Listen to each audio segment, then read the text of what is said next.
नमस्कार दोस्तों, मैं निधि शर्मा आप सभी का स्वागत करती हूँ अपने यूट्यूब चैनल में, जिसमें मैं MA first paper first year का आहार एवं पोषण विज्ञान को पढ़ाने वाली हूँ। दोस्तों, ये मोस्ट इम्पॉर्टेंट क्वेश्चन है जो प्रश्न नंबर 1 है, यकृत की बीमारियों को रोकने के लिए किस प्रकार का आहार आयोजन करना चाहिए। जी हाँ बच्चों, जब लीवर से प्रॉब्लम होती है रोगी को, तब उन्हें हम कैसा आहार दें, यह होम साइंस में मोस्ट इम्पॉर्टेंट क्वेश्चन है।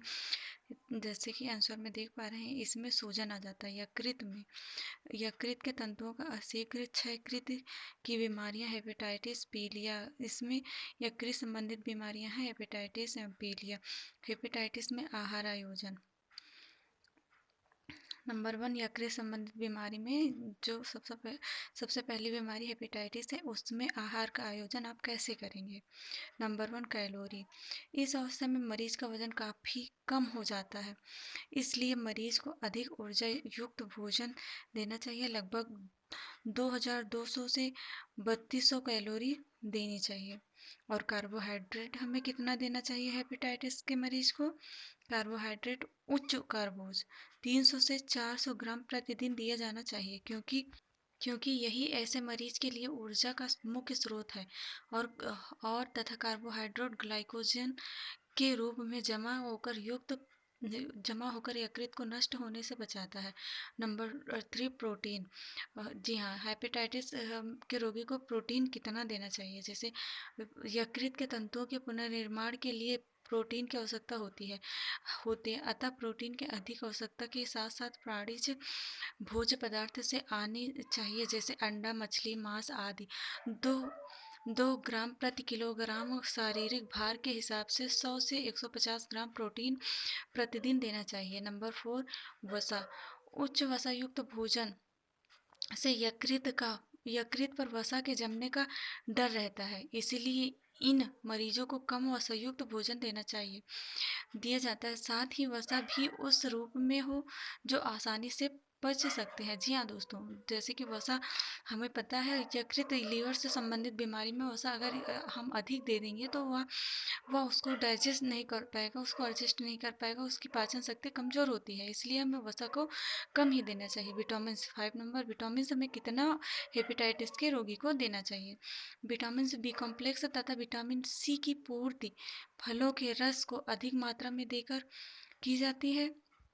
जी हाँ दोस्तों, भोज्य पदार्थों का संगठन तालिका में देख सकते हैं आप। भोज्य पदार्थ 200 ग्राम, जैसे भोज्य पदार्थ फलों का रस। अनाज में है, अनाज भोज्य पदार्थ में अनाज जैसे हम 200 ग्राम दे सकते हैं। वसा रहित दूध 500 मिलीग्राम दे सकते हैं। आलू 100 ग्राम दे सकते हैं। हरी पत्तेदार सब्जियां 50 ग्राम दे सकते हैं रोगी को। और फलों का रस 40 मिलीग्राम। फल, सेब, आम, केला 200 ग्राम और पपीता आदि फलों को जैसे हम 200 ग्राम प्रतिदिन दे सकते हैं। और वसा व तेल 15 ग्राम और शक्कर जैम 60 ग्राम दे सकते हैं। हेपेटाइटिस के रोगी के लिए एक दिन की आहार तालिका। सुबह सबसे पहले दोस्तों, सुबह 6 बजे जब हम रोगी को क्या देते हैं, 1 गिलास फलों का रस या ग्लूकोज सहित होना चाहिए। फिर उसके बाद रोगी को नाश्ता प्रातः 8 बजे क्या देंगे, मीठा दलिया वसा रहित दूध के साथ दिया जाता है, या फिर 2 ब्रेड दे दें स्लाइस जली या शहद के साथ और प्लस 1 गिलास दूध वसा रहे। और फिर हम प्रातः 10 बजे क्या देंगे, प्रातः 10 बजे 1 गिलास फलों का रस ग्लूकोज सहित। दोपहर का भोजन 1 से 2 बजे के बीच में क्या देंगे हम, दलिया या खिचड़ी प्लस सब्जी का रस भी दे सकते हैं, भुना हुआ आलू भी दे सकते हैं नमक के साथ। और शाम की चाय अर्थात 4 बजे चाय के साथ क्या दे सकते हैं, 2 बिस्कुट या ब्रेड स्लाइड जैम या जेली के साथ दे सकते हैं। 1 कप चाय या दूध वसा रहित हो। रात में भोजन 8 से 9 बजे 2 ब्रेड स्लाइस जैम या जेली के साथ प्लस फल व वसा रहित हलवा भी दे सकते हैं। सोते समय 1 गिलास दूध दिया जाना चाहिए। जैसा कि आप सभी को पता है, मैंने हेपेटाइटिस में आहार आयोजन को बताया है, या यकृत से संबंधित बीमारियों के लिए है।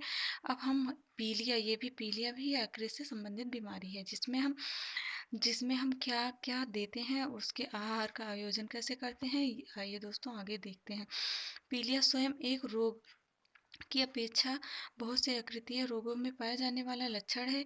यह रक्त में बिलिरुबिन की मात्रा बढ़ जाने के कारण होता है। जी हाँ दोस्तों, बिलिरुबिन की मात्रा अगर हमारे रक्त में बढ़ जाती है तो हमें पीलिया हो जाती है। सामान्यतः रक्त में बिलिरुबिन की मात्रा 0.2 और -0.8 मिली प्रति 10 ग्राम मिली होती है। जैसा कि दोस्तों आप देख पा रहे हैं, 0.2 माइनस 0.8 मिली अपॉन 100 मिली सामान्य रोगी को देंगे, और 0.8 माइनस 2.0 मिली अपॉन 100 मिली प्रच्छन पीलिया में इसमें लक्षण उत्पन्न नहीं होते हैं उस रोगी को दे सकते हैं। और 12.0 से अधिक अपॉन 100 मिली नैदानिक पीलिया में दे सकते हैं।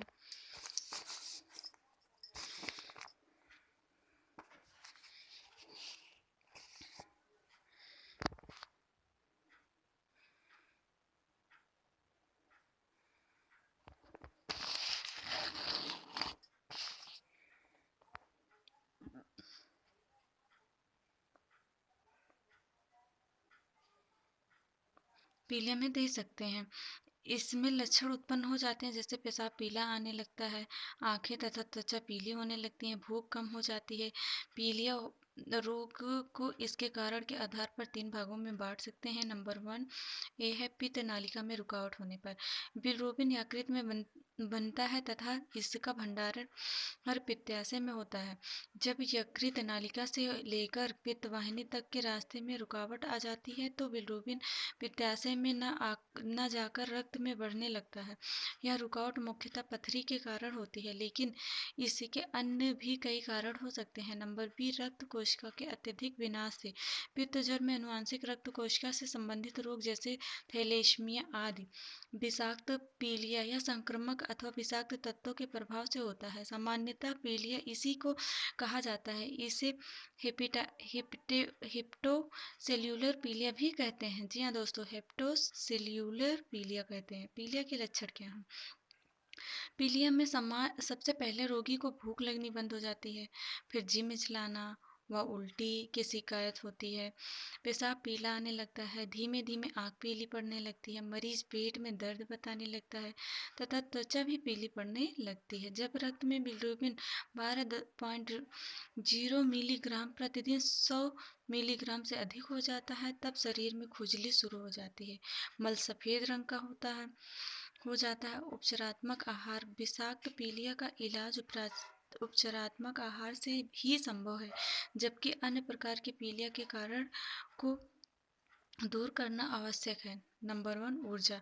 शुरू में 1.700 से 2.500 कैलोरी दी जाती है, लेकिन जैसे जैसे मरीज भोजन ग्रहण करना शुरू कर देता है, कैलोरी की मात्रा बढ़ाते जाता है तथा 3.2000 कैलोरी 200 कैलोरी तक देते हैं। Number 2 protein. पीलिया में प्रोटीन की मात्रा को लेकर चिकित्सकों के 2 वर्ग हैं। एक वर्ग के मत के अनुसार अधिक प्रोटीन युक्त आहार दिया जाना चाहिए, क्योंकि यकृत कोशिकाओं के निर्माण में सहायक होता है, जबकि दूसरे मत के अनुसार प्रोटीन कम मात्रा में देना चाहिए, क्योंकि प्रोटीन का चयापचय यकृत में ही होता है, जिससे यकृत की कोशिकाओं को और अधिक टूट फूट से बचाया जा सकता है। सामान्यतः 14 ग्राम प्रोटीन प्रतिदिन के हिसाब से देते हैं। वसा। जी हाँ दोस्तों, पीलिया में आहार आयोजन में हम वसा कितना देंगे रोगी को? भोजन में वसा की मात्रा बहुत कम होनी चाहिए, क्योंकि वसा का चयापचय यकृत में होता है। 20 ग्राम प्रतिदिन से ज़्यादा नहीं होने चाहिए। कार्बोहाइड्रेट। नंबर 4 इन मरीजों में यह भोजन का मुख्य भाग होता है, कारण कैलोरी की मांग को पूरा करने में यकृतीय ग्लाइकोजन बढ़ाने के लिए प्रोटीन के विघटन को कम करने के लिए। नंबर 4, पाचन को सरलता प्रदान करने के लिए। यदि मरीज मुंह से भोजन लेने में असमर्थ हो तो इसे सीरियम मार्ग द्वारा भी दे सकते हैं। 300 से 400 ग्राम प्रतिदिन कार्बोज की आवश्यकता पड़ती है। इसके मुख्य स्रोत हैं फलों के रस, ग्लूकोज, शक्कर, पीठा, केला, जैम, जेली इत्यादि। विटामिन एवं खनिज लवण इनके संतुलन को बनाए रखने के लिए फल एवं सब्जियों के रस विशेष सहायक होते हैं। उपर्युक्त सब के अतिरिक्त मरीज को आराम करना बहुत जरूरी होता है, क्योंकि यकृत के हिलने डुलने से यकृतीय कोशिकाओं में टूट फूट की संभावना रहती है। अनुमोदित भोज्य पदार्थ जैसे अनाज, चावल, सूजी, दलिया, कॉर्नफ्लेक्स, चूड़ा, लाई, सेवई, नूडल्स आदि। दालें कम मात्रा में, छिलके रहित। हरी सब्जियां सभी प्रकार के, खास सूप के संदर्भ में देना चाहिए। आलू, भुना आलू। दूध वर्ग में दूध, वसा रहित छेना, दही, वसा रहित फल, सभी प्रकार के मीठे फल। ओके बेटा। हरी सब्जियां सभी प्रकार की, खास कर सूप के संदर्भ में। आलू भुना हुआ। दूध वर्ग में वो दूध, वसा रहित छेना, दही, वसा रहित फल, सभी प्रकार के मीठे फल, अन्य पेठा, शरबत, जैम, जेली, गन्ने का रस, डबल रोटी, चीनी, गुड़ आदि। वर्जित भोज्य पदार्थ घी, तेल, मक्खन, कढ़ी, चाय, कॉफी, चर्बी युक्त मांस, मेवे, तीव्र गंध युक्त सब्जियां, प्याज, मूली, कटहल, अचार, चटनी आदि। भोज्य पदार्थों का संगठन। जी हाँ दोस्तों, तालिका में बताया गया है भोज्य पदार्थों का संगठन कैसे है। भोज्य पदार्थ और मात्रा। अनाज 200 ग्राम, वसा रहित दूध 250 मिलीग्राम, आलू 200 ग्राम, हरी पत्तेदार सब्जियां 500 ग्राम, फलों का रस 500 मिलीग्राम, फल, केला, सेब, पपीता 200 ग्राम। वसा व तेल देना ही नहीं है, जैसा कि मैंने पहले बताया। शक्कर, जैम 60 ग्राम। पीलिया के रोगी के लिए एक दिन की आहार तालिका। सुबह 6 बजे 1 गिलास फलों का रस ग्लूकोज सहित देना चाहिए। नाश्ता 8 बजे 2 ब्रेड स्लाइस जैम या जेली के साथ, या दलिया, वसा रहित दूध, शक्कर रहित, या फिर वसा रहित दूध, शक्कर मिला हुआ।